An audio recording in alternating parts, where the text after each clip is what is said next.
Hey guys, it's Ihasnotomato here, and welcome back to another Ihasnotomato Draws. Today we have quite the doozy of the drawing for you today, and I have to say this every single time at the beginning of every episode. I do apologize for my voice probably sounding really echoey or different every time. It's because I don't have like a proper place for me to work, so I'm always moving around. Currently I'm actually in Darwin, in a different workspace entirely, and if you hear birds and stuff, I really do apologize. There's not much I can do about it. But anyway, before I get into the actual drawing itself, let me just talk about like why am I drawing this. So this is not your ordinary piece of fan art like I normally do. This is actually a little piece of work, you could say, for another channel of mine. So occasionally I get the comment from one or two people that actually care about my old videos, which was, what happened to your Let's Plays? We don't do Let's Plays anymore. Like, well, what happened? Well, the truth of the matter is that I don't really think I'll be doing many Let's Plays left on my channel nowadays. Not in the foreseeable future, at least. I have a couple of things which I wouldn't mind bringing back one day, but right now, it's not the main focus, and it probably won't be for a while. But that doesn't mean that I haven't been doing Let's Plays. In fact, for the last 6 years or so, I believe, I have been consistently doing a Let's Play channel with my good friend Mabini over on the channel AIM Industries, which I've talked about a couple of times before. And on that channel, we're going to be playing Majora's Mask because it's one of my favorite games of all time. We play a lot of my favorite games of all time on that channel. So yeah, this is me doing the thumbnail for it, that series. And it's actually kind of interesting because what I'm doing here is not just one picture. I'm actually drawing 6 variants of the one picture, but I'll get into that later.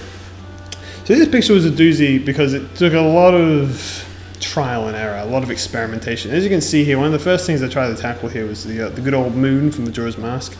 And I'm trying to adapt it into my own style. And as you can see, I have several kind of failed attempts until I finally land on something that I'm fairly happy with.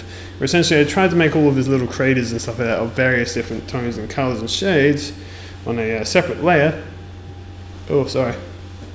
And then I put a mask over it, and then it just kind of faded off. So it looks slightly better, and it all comes together. All the different pieces will make it come together. There's a little tip for you: is like if you think the whole thing isn't looking really good, just keep going with the picture, with whatever you're going to do with it. Keep adding elements and stuff like that, and you might end up finding that just that little element might change everything. For instance, when I was in art school, I drew my skeleton people, your little human outline, the circles and the lines and stuff like that. And I used to keep them for quite a while, as I drew the actual picture over the top. I do them at the beginning of just about all of these things, a little concept layer. As you can see, a little creepy face there I unintentionally made, which I thought was kind of cool. I was like, one time I had a really good picture going. I was like, why does it look so bad? You think that you'd just be able to ignore it. And the teacher's just like, yeah, just erase the skeleton and then have a look. Like, wow, son of a bitch, it made it look way better somehow. So, yeah. And there's a lot of things like this, for instance, here as well in the drawing, where I can draw a circle, and then I'm just never satisfied with the circle. So I keep drawing them over and over again until eventually I just use the circle tool. And that happens again later on because I'm an idiot and don't learn my lesson. But yeah, so we're playing Majora's Mask on the channel, to somewhat kind of advertise and tell you about what is AIM Industries and what do we do there. I mean, I've talked about it before and it's been going for years, but if you're just interested, it's literally just me and my friend Mabini just playing our favorite games. A lot of them my favorite games, admittedly. There's our favorite games from our childhood, from old time, things like that. We're playing Majora's Mask, like I said, now, and we're actually playing it on the console, and we're just chilling. We're just having a good time, having some laughs, having goofs, yeah, it's just that's just that kind of chill environment. We're not trying to do anything, extreme or out of the ordinary. It's like we just do it for fun, I mean, yeah, that's kind of the long and short of it, but I do a lot of the thumbnails, and that's another thing I want to talk about for this one. So you might have noticed at the beginning there, I drew my character, Ihasnotomato, the robot metals, the metal Sonic White thing that I present myself as, my little personality thing, at the start there on a different layer. Now you might be thinking that's sort of a waste of a picture, and allow me to explain. I completely understand that feeling, and maybe I'm the only one who gets it, but whenever you see like an amazing piece of artwork, right, just absolutely amazing, but it's just something you can't quite get down with.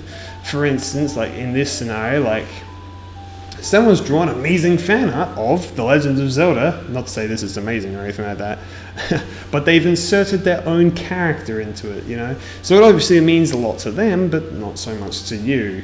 And, you know, it kind of falls flat in that regard. And I completely understand that. So although I do draw the characters in this for myself and Mabini, who is being represented by the fairy, Tattle, his character doesn't normally look like that. I decided that I'd put them on a different layer, and that would be exclusive to the thumbnails of the video, and the actual artwork that I will release will not have the characters in the picture. Just to kind of explain. Yeah. I occasionally do get the question as well, like, why is your character a Sonic OC? And I think I've answered this like a million times before, but honestly, guys, it's not actually a Sonic OC. It's just a character that I somehow just found myself stuck with, and I kind of like it a lot. So, you know, of course I like it a lot. I mean, why wouldn't I? It's my character, but I mean, you know, it's not actually a Sonic OC. It's literally just, it was a cool model that I found in Gary's mod, and then I kind of drew it a bunch, and I made it my profile pictures, and then it just kind of stuck, and now that's what I use, and whatever, it's fun to draw. But I know some people also like to represent me with my my pyro, which is my TF2 pyro, which is all cool as well. But yeah, I also actually have that helmet in real life, which I sometimes wear for live action things. Now, here again, this is me trying a million times to get the right angle. I'm just not getting it right. Like, you might argue some of them are good, so eventually I'm just like, fuck it, and I just copy a layer. I don't know why I tried this so many times before. I just, come on, there you go. Just copy it, erase some stuff. Okay, now this is the other thing I wanted to talk about. This picture, one of the reasons it's going to be so much fucking strife is because it is really big, like catastrophically big. Because I read on YouTube, like, hey, it should be this many by this many pixels. I'm like, okay, if this is like the correct way to make a thumbnail, and it was so fucking big that I couldn't even save it with conventional saving methods, you know. And it was also so big that later on in this, you might see that I slow down quite significantly, because by the time I was working with like big scale stuff, like with the sky and things like that, it couldn't handle it. It had to think for like 3 minutes at a time or some shit like that. So I just used the paint bucket on the thing, and it's like, whoa, slow down there, you know.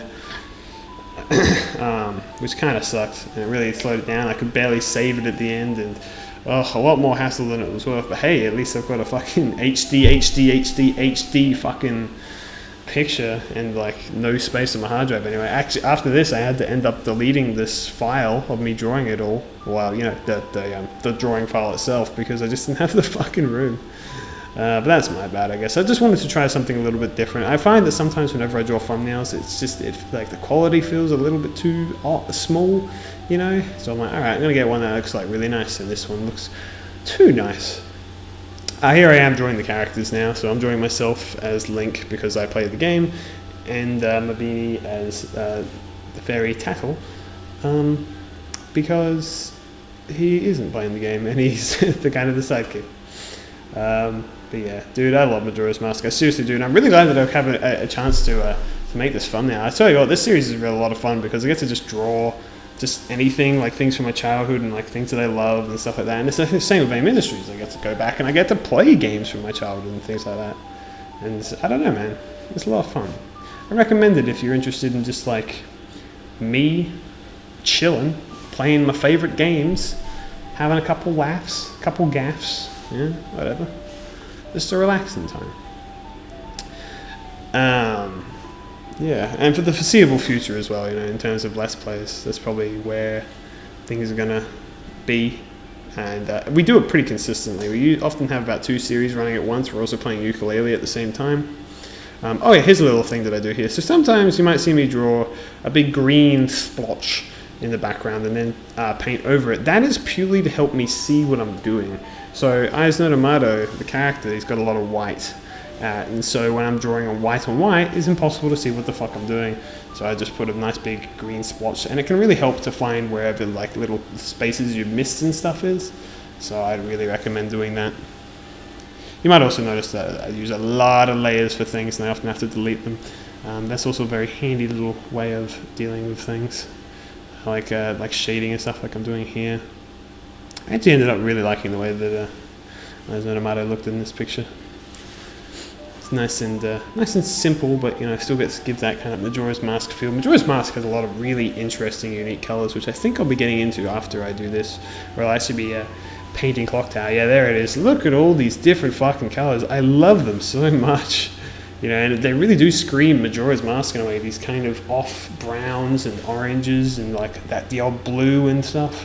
Oh my god, I fucking love it, man. When it comes to colors, I can really lose my shit sometimes if it's really, really good.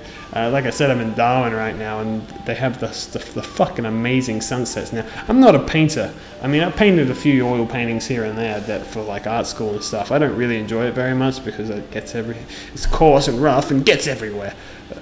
But like, I'll tell you what, sometimes the colors in the sky are just so fucking magnificent that I'm like, I gotta paint it, dude. Oh my goodness gracious. One of the things here is I'm using this picture on the right there as a reference, which I actually am aware is closer to concept art than the real game. So I do think that the clock tower face is actually different in the real game, just cut like with some of the patterns and stuff like that. And I was thinking about this the entire time, like, but it doesn't really matter, probably not. Also, the colors are a lot more accentuated in this, in that picture there. So what are you gonna do? Whatever. I mean, that was like pretty close to like what it was gonna end up looking like. Yeah, but I mean, just look at all these colors. I mean, I guess it's hard to kind of explain if you're not interested in color as much as I am, but they're just things that you don't see everywhere, I guess, which I really appreciate. These kind of grays and stuff like that, you know, off grays and then things like that. I don't know, whatever. I'm nerding out on random bullcrap. This, of course, did take a really long time as well. You might have noticed that it went over 2 days and like several hours. I think the entire thing took about 4.5 hours, maybe. It's kind of hard to tell because, like I said, I had to take a lot of breaks and stuff like that because of just the waiting for it to fucking do stuff. You see it's freezing every now and then whenever I'm trying to make a change. Every time I wanted to merge a layer or save something or, you know, use the fill bucket tool. You'll see later on when I do the sky. Because I've actually learned a couple new techniques for things like the sky and stuff like that, which I'd like to talk about. And here I am throwing on all the little different patterns and stuff to make Clock Town, and I really love those patterns, man. Yeah, every time you see those like little white outlines, that's it freezing for a little bit, and me just kind of having to go, well, I guess I'll just wait. I'm putting on some shading and stuff. It really is mesmerizing. I'll tell you what, I think I've said it before, but damn, it's so satisfying to fucking go through all that strife and stuff like that. And just to see it all come out really quickly and fast. Okay, here we go. Yeah, this is me trying to paint the background with a paint bucket tool. And this is sped up like 4 or 5 times. I don't know how quickly it's sped up, but yeah, it's still like, I think by this point I'd like walked away and went to the toilet. Yeah, probably could have edited that. You see, like still doing like file stuff. Alright, so this is my new little strategy for doing clouds, which I found out semi-recently, is to actually make the clouds just different, lighter colors of the sky itself, because clouds are, you know, fairly see-through and stuff. So what I do is I take like a fairly light version of the background color of the sky, then I do my little splodges for my clouds, and then I do it like a medium color in between the sky color and the cloud color, and that is what I use for the shading on the clouds. Yeah, so yeah, once again, thing almost fucking crashing, and of course I'm having panic attacks like, did I save? Oh god. So I do the same thing here. So this is where like the 6 different variations are. So I've already got one set of variations for the ones with the me and Mabini characters, and then the other one where it's by itself. And then I'm going to do 3 different sky versions, so it's going to represent each day. And the way it works is on the series is depending on where we are in terms of the day in the series, in the game, is what the thumbnail will represent. So if we're on day 1 in the episode, it'll show the day 1 thumbnail. And if we're on day 2, it'll show the day 2 thumbnail, etc. But yeah, so I was really happy about how this kind of turned out in the end, and I think it looks really, really lovely, particularly like the day one stuff and things. I did a bit of editing afterwards as well to, in Photoshop, giving them a couple of filters and stuff like that, just to really kind of emphasize like the mood and the sky, because that's the thing, as the sky changes, the general tones and stuff like that will change around you in the real world, so I wanted to kind of represent that. But yeah, so sorry if this episode was a little bit weird and wonky, and the echo as well. I'm trying to be kind of quiet just so it don't echo too much. Unfortunately, this is the best I can do right now. But yeah, anyway, I've been Ihasnotomato. I hope you guys enjoyed, and I will see you guys next time. Bye.